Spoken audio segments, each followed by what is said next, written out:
Haleluya. Puji Tuhan, selamat pagi dan salam sejahtera buat kita sekalian.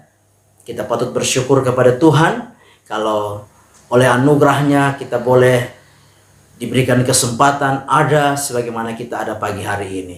Pagi yang baik ini kita mau menyediakan hati dan diri kita untuk bersama-sama mendengarkan firman Tuhan. Mari kita berdoa. Bapa Surgawi, terima kasih untuk anugerah-Mu yang kami nikmati sampai pagi hari ini. Kami mau membaca dan merenungkan firman-Mu. Berkati kami semua ya Tuhan.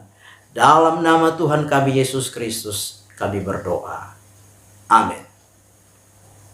Puji Tuhan, pagi hari ini saya akan membaca kebenaran firman Tuhan bagi kita sekalian di dalam Injil Yohanes pasal 15 ayat 14 dan 15. Demikian firman Tuhan. Kamu adalah sahabatku jikalau kamu berbuat apa yang kuperintahkan kepadamu. Aku tidak menyebut kamu lagi hamba, sebab hamba tidak tahu apa yang diperbuat oleh tuannya. Tetapi aku menyebut kamu sahabat, karena aku telah memberitahukan kepadamu segala sesuatu yang telah kudengar dari Bapakku. Puji Tuhan.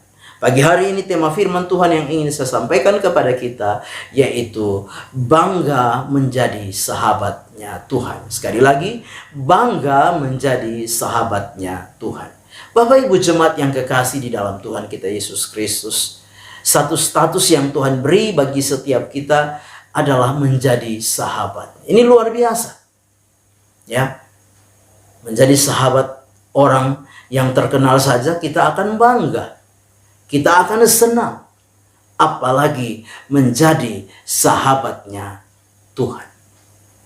Nah, lewat firman Tuhan pagi hari ini ada dua hal yang akan kita lihat, akan kita pelajari bersama-sama sebagai sahabat-sahabatnya Tuhan, sebagai sahabat-sahabatnya Yesus. Hal yang pertama, yaitu untuk menjadi sahabat Tuhan, kita harus saling mengasihi. Yang pertama, untuk menjadi sahabat Tuhan, kita harus saling mengasihi. Di dalam ayat yang ke-12, di sana dikatakan demikian. Inilah perintahku, yaitu supaya kamu saling mengasihi sama seperti aku telah mengasihi kamu. Ini yang dimaksud dengan perintah yang Yesus sampaikan di dalam ayat yang ke-14. Di sana dikatakan, kamu adalah sahabatku jikalau kamu berbuat apa yang kuperintahkan kepadamu. Apa yang diperintahkan? Yaitu apa? Saling mengasihi. Saling mengasihi bukan hal yang mudah.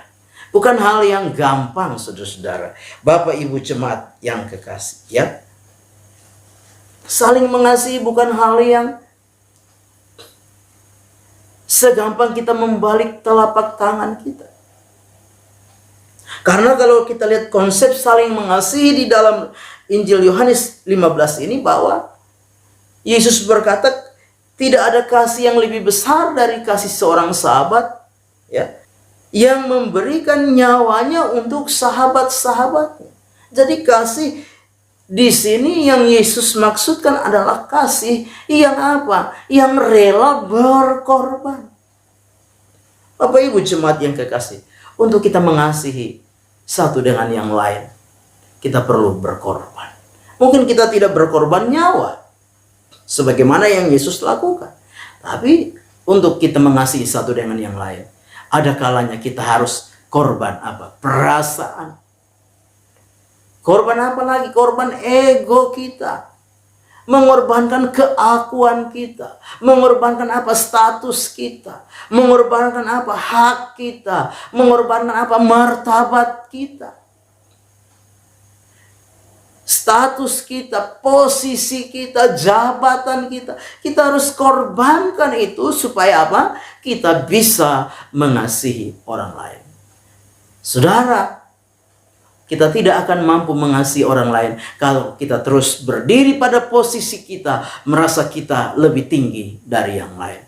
Tinggi ego kita, tinggi status kita, tinggi jabatan kita, tinggi pangkat kita, tinggi embel-embel yang ada pada kita, kita tidak akan mampu mengasihi orang lain. Itu sebabnya pagi hari ini belajarlah untuk mengasihi orang lain dengan rela berkorban. Korbankan apa yang menjadi harga diri saudara. Korbankan apa yang menjadi status saudara. Korbankan apa yang menjadi ego saudara, keakuan saudara yang begitu tinggi. Korbankan semua itu, lepaskan semuanya itu, supaya saudara dan saya bisa mengasihi orang lain. Dengan kita mengasihi orang lain, maka firman Allah berkata, kamu menjadi sahabat-sahabat. Kamu adalah sahabatku jikalau kamu melakukan apa yang kuperintahkan kepadamu. Jikalau kamu berbuat apa yang kuperintahkan kepadamu. Berbuat apa? Berbuat kasih. Saling mengasihi satu dengan yang lain. Yang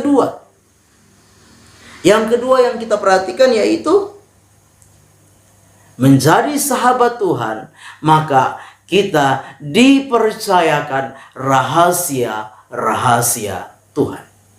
Ayat yang ke-15. Aku tidak menyebut kamu lagi hamba, sebab hamba tidak tahu apa yang diperbuat oleh tuannya. Tetapi aku menyebut kamu sahabat, karena aku telah memberitahukan kepada kamu segala sesuatu yang telah kudengar dari Bapakku. Yang kedua, menjadi sahabat Tuhan. Tuhan memberitahukan rahasia-rahasianya kepada kita. Tuhan mempercayakan rahasia-rahasianya kepada kita. Bapak Ibu jemaat yang kekasih, Abraham adalah tokoh yang disebut dengan sahabat Allah. Di dalam Yakobus 2 ayat yang ke-23 bagian akhir di sana dikatakan, karena itu Abraham disebut sahabat Allah. Abraham disebut sahabat Allah sehingga Allah tidak merahasiakan apa yang akan Allah kerjakan. Allah memberitahukan kepada Abraham segala rahasianya kepada sahabatnya itu. Nah, hal itu kita bisa lihat bersama-sama di dalam Kejadian pasal yang ke-18. Ya. Di dalam ayat 16 sampai 33 ketika Tuhan mau membumi hanguskan Sodom dan Gomora, maka Tuhan tidak menyembunyikan hal itu kepada Abraham. Tuhan memberitahukan hal itu kepada Abraham. Dan sebagai sahabatnya Allah, Abraham bernegosiasi dengan Allah. Abraham tawar-menawar dengan Tuhan. Seandainya ada 50 orang benar di sana, apakah engkau akan menghukum Sodom dan Gomora? Tuhan bilang, enggak. Kalau 50 ada di sana, kalau ada 50 orang benar di sana, maka aku tidak akan menghukum Sodom dan Gomora. Tawar-menawar itu, negosiasi itu terus Abraham lakukan. Sampai dengan Abraham bernegosiasi, tawar-menawar sebagai sahabatnya Tuhan. Abraham berkata, seandainya ada 10 di sana. Terakhir Abraham bilang, seandainya ada 10 orang benar di sana. Maka Tuhan bilang, seandainya ada 10, aku tidak akan menghukum Sodom dan Gomora. Bapak Ibu jemaat yang kekasih, ini luar biasa. Menjadi sahabat Tuhan itu luar biasa. Ada rahasia-rahasia yang akan Tuhan percayakan kepada kita. Tuhan tidak akan menyembunyikan sesuatu kepada kita. Tuhan akan memberitahukan hal-hal yang besar kepada kita. Tentunya dengan kita membangun sebuah hubungan dengan Tuhan. Membangun relasi dengan Tuhan. Datang kepada Tuhan. Maka saya percaya Tuhan akan memberitahukan rahasia-rahasianya kepada kita. Mempercayakan rahasia-rahasia Tuhan kepada saudara dan saya yang adalah sahabat-sahabatnya. Bapak Ibu jemaat, 2 hal yang kita sudah pelajari pagi hari ini. Menjadi sahabat Tuhan Yang pertama, mari kita mau belajar untuk saling mengasihi. Rela melepaskan hak kita, keakuan kita, keegoan kita, status kita, jabatan kita, pangkat kita, harkat dan martabat kita, hak-hak kita, kita lepaskan supaya kita bisa mengasihi saudara-saudara kita. Dan yang kedua, menjadi sahabat Tuhan, maka Tuhan akan mempercayakan segala rahasianya kepada kita. Amin. Mari kita berdoa. Bapa di dalam surga, terima kasih untuk berkat firman-Mu yang sudah kami dengar pagi hari ini. Biarlah kami mau terus hidup di dalam melakukan apa yang menjadi kehendak-Mu di dalam hidup kami, agar kami menjadi sahabat-sahabat-Mu ya Bapa. Berkati hidup pribadi kami, berkati keluarga kami, rumah tangga, pekerjaan kami.